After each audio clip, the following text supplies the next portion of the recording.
अच्छा, हम लोगों को विचार करना है कि हमारी मंजिल क्या है, हमारा लक्ष्य क्या है, हम अपने जीवन के अंदर में क्या पाना चाहते हैं।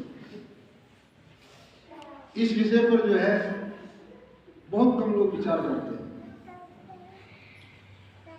बहुत से लोगों का तो यही सोचना है कि हमारा जो लक्ष्य है, हमारी जो मंजिल है वो क्या है। हमारी मंजिल है कोई काम धंधा करें, व्यापार करें, बिजनेस करें, कोई नौकरी करे, कुछ लोग मकान बनाने का सोच रहे हैं, कुछ और अन्य चीजों के बारे में सोच रहे हैं। लेकिन ये हम लोगों का अंतिम लक्ष्य नहीं है। ये अंतिम लक्ष्य नहीं है, बल्कि उस लक्ष्य को पूरा करने के लिए छोटे छोटे सहयोग है। मतलब कहने का क्या है कि शरीर को सही रखने के लिए, जिंदा रखने के लिए हमको मकान की भी जरूरत है, वस्त्र की भी जरूरत है, भोजन की भी जरूरत है। और चूंकि बहुत से काम आदमी स्वयं अकेला नहीं कर सकता है, उसके लिए समाज की भी जरूरत है। पर ये सब कुछ किस लिए है? ये शरीर को जीवित रखने के लिए है। पर शरीर किसके लिए जीवित है, अब ये विचार करना बस, क्योंकि वही हमारा लक्ष्य है। इसको हम जो कई तरीकों से समझ सकते हैं। एक तरीका समझने का यह है कि जिस भगवान ने हमको मनुष्य का जन्म दिया है या दुनिया में भेजा, तो उसने कुछ विशेष सोच के भेजा हो। जैसे कि आप अपने बेटे को विदेश में भेजते तो किसी विशेष लक्ष्य से भेजते। अब जैसे किसी का लक्ष्य भेजने का है कि वहां पर जाके कुछ पैसा कमा के लाएगा, उसके भेजने का लक्ष्य वहां जाकर के पढ़ाई करेगा। तो अब जो है पिता जैसे के पुत्र को किसी विशेष लक्ष्य की पूर्ति के लिए भेजता है, तो ऐसे ही वो परमपिता परमात्मा जो है हम लोगों को यहाँ पर भेजा दुनिया के अंदर में, वो किस लिए भेजा? अब इसको अगर हम रामायण के हिसाब से देखें तो रामायण के अंदर में एक उपाय आए कि कबहू की करी करुणा नरदेही, कबहू की करी करुणा नरदेही, देख ईश बिन हेत स्नेही। भगवान ने करुणा करके, दया करके हमको मनुष्य का जन्म दिया, तो करुणा किस पे होती है? करुणा किस पर होती है? आप रोड से जा रहे हैं और आपने जो है देखा बहुत से लोग आ रहे हैं, जा रहे हैं, पर उस पर किसी पर करुणा नहीं, तो करुणा किस पर होती है? अब जैसे कि कोई व्यक्ति जो है एक्सीडेंट से घायल हो गया और तड़प रहा है, और हमारी अंतरात्मा कह रही है कि इसको मदद की जरूरत है, तो उसकी घायल अवस्था को देख करके, उसके तड़पने को देख करके हमारे हृदय के अंदर में करुणा पैदा होगी, दया पैदा होगी। क्यों पैदा हुई? क्योंकि वो दुखी। तो भगवान के हृदय के अंदर में दया जो पैदा हुई, तो किस कारण से हुई?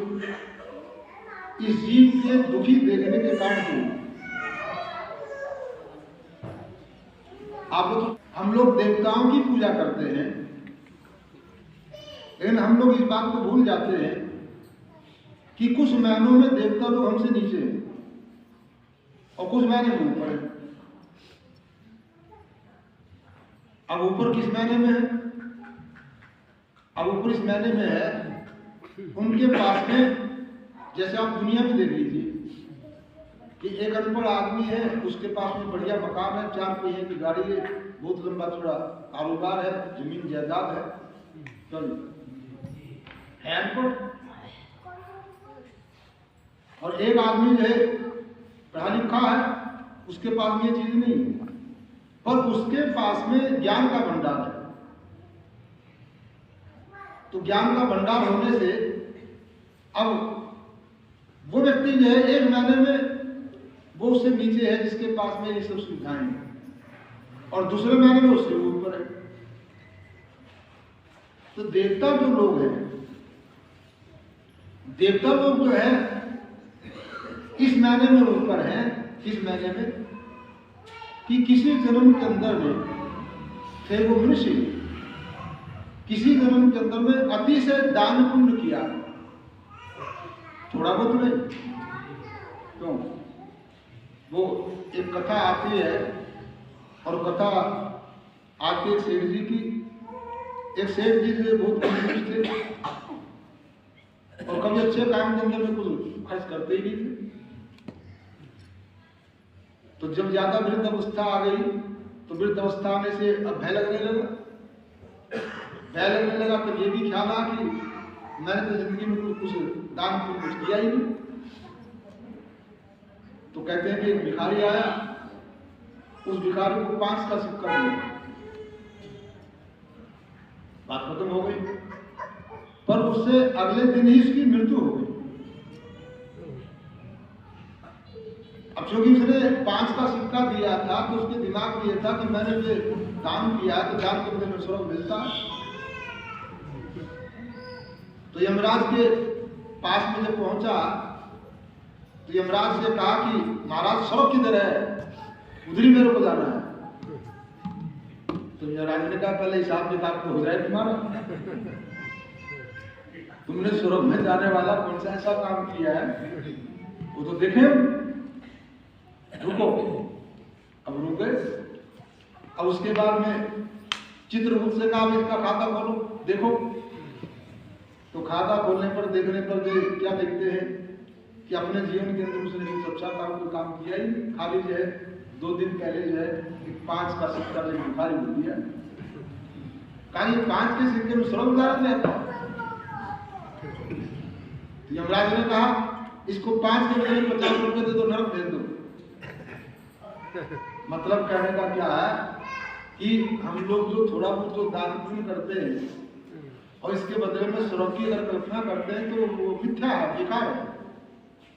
स्वर्ग जाने की बात नहीं हो सकती। वो तो अतिशय पुण्य करने के बाद में स्वर्ग की बात हुआ करती है। तो मैं आप लोगों को बतला रहा था कि देवता लोग जो स्वर्ग के अंदर में पहुंच गए, इस महीने में हमसे कुछ श्रेष्ठ हैं इस महीने में कि उन्होंने अतिशय दान पुण्य किया, लेकिन उस स्वर्ग का फल भोगने के बाद में उनको वापस मृत्यु लोक के अंदर में आना पड़ा।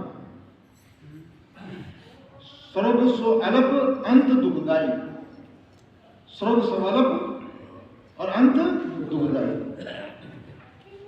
अब ये इसको दूसरे तरीके से आप ऐसा समझ लीजिए कि जैसे कि आदमी को रसगुल्ला बहुत पसंद है और असली प्योर छेने का रसगुल्ला मिल जाए, क्यों नहीं? असली प्योर की पर क्या उसको बोलते हैं स्पंज वाला। तो स्पंज वाला कैसा रसगुल्ला होता, उसको आप रसगुल्ले को उठाएंगे, निचोड़ देंगे,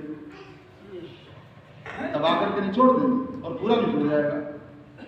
और निचोड़ने के बाद में फिर आप उसको चाशनी में रस में डालोगे तो फिर से वो वैसे हो जाएगा। तो उसको बोलते हैं स्पंज वाला रसगुल्ला। वो मतलब सबसे अच्छा रसगुल्ला उसको समझा जाता है। और जैसे कि जिसको रसगुल्ला खाने का शौक है और ऐसा रसगुल्ला उसको मिल जाए तो ऐसा रसगुल्ला मिलने के बाद में बहुत खुश होता है और कहता रोज मिले और रोज ही खाने लगता। लेकिन रोज खाते खाते अंत में वो दुख का कारण होता है। खाने में थोड़ा सुख लगता है तो अंत में दुख का कारण हो जाता है। तो दुख का कारण क्या हो जाता है? तो डायबिटीज हो जाती है, उसको शुगर हो जाती है। क्यों?